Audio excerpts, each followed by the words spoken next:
Dito ay pinuntahan ni JB ang kanyang ama upang bisitahin at kumustahin ito kung okay lang ba siya. Ngunit si JB ay napapaisip sa kanyang nakitang tattoo ng kanyang ama at dito naman itong si Andres ay nagbayahe na upang ilayo ang hard drive at ito. Namang guro nila Timur ay patuloy pa rin sa pag-aabang na buksan ang hard drive upang malocate kung nasaan ito. Ngunit habang tinitignan nila ang computer, ay may nadiskubre itong isang tauhan ni Timur at yun ay ang nakuhaan ng kamera si Andres at sinusubukan nila kung makikita nila kung sino ang tao na ito ngunit si Andres ay nakasuot ng mask kaya posibleng malaman nila kung sino ito.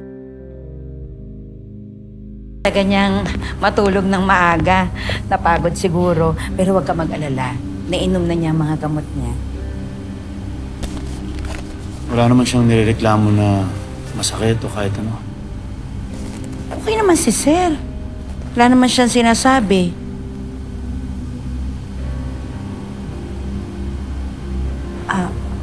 Sir JB, ikaw ba okay ka lang?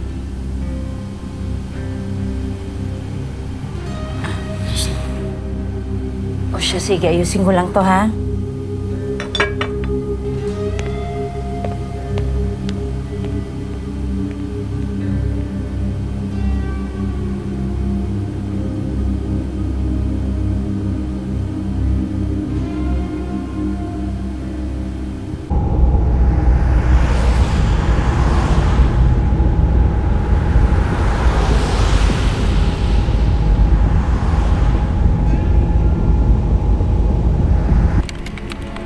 Baka nalaman na nila kung anong nangyari dito.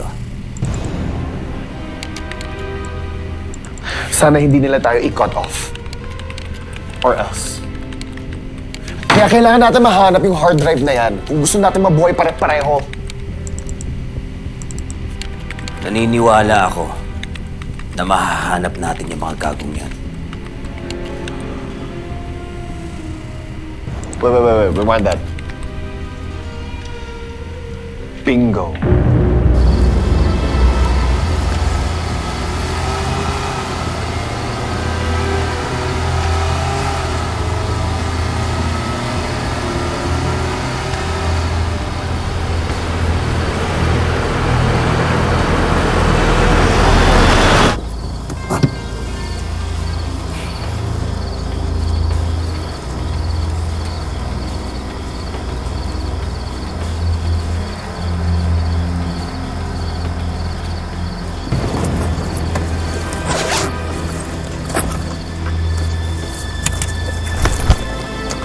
Lagyan mo sa screen.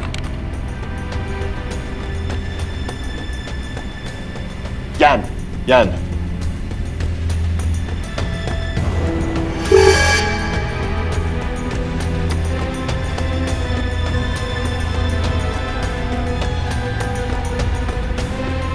At ito namang si Miguel ay inanyayahan ng mga pulis para sa isang investigasyon tungkol sa pagkamatay ng kabit ng asawa nito, at itong si Miguel naman ay sumama at nagpa-interview ito at sinabi din nito na wala talaga siyang kasalanan o kinalaman sa pagkamatay ng kabit ng asawa nito. Habang si Miguel ay iniimbestigahan, ito namang si Greg ay pumunta sa general na unang nagbigay sa kanila ng mission at tinanong ito tungkol sa eskalera dahil nangangamba ito para sa kanyang kasamahan na baka mamaya ay nakilala na sila ng mga kalaban at iniingatan lamang nito na wag na maulit ang nangyari sa dati nitong kasamahan.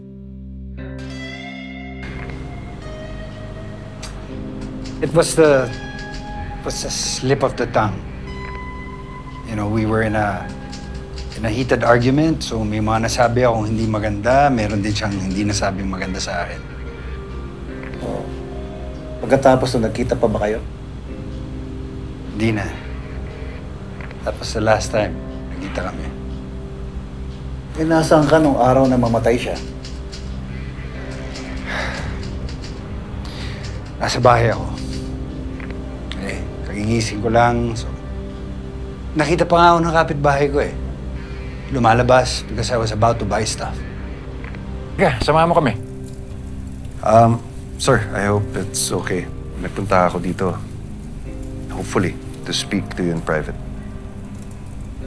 Tungkol saan ito?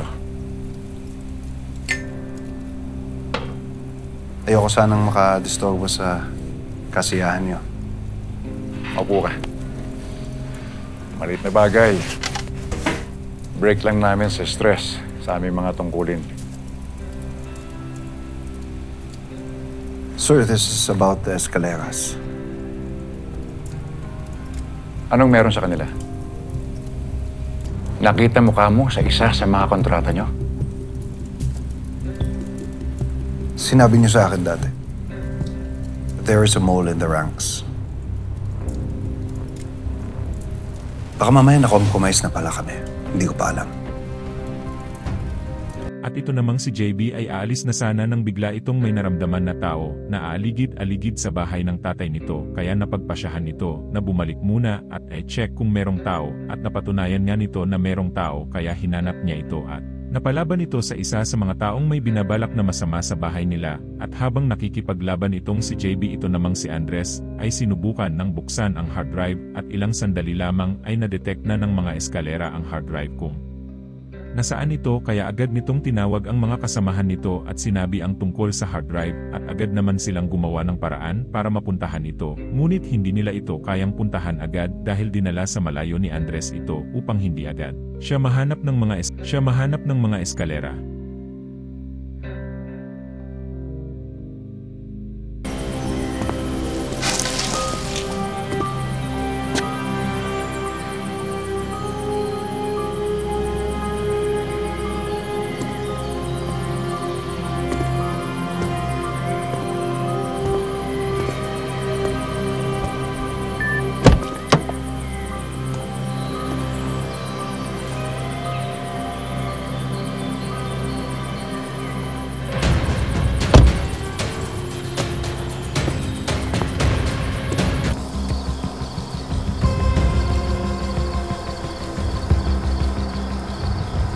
Marami kaming nabiktimang mga bata. Kahiwalay kami at hindi ko na rin maalala kung saan sila napunta. Pero ano pang naalala mo?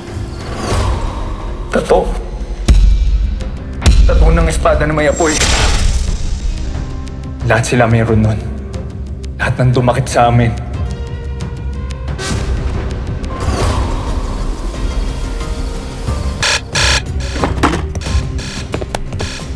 Binuksan na nila!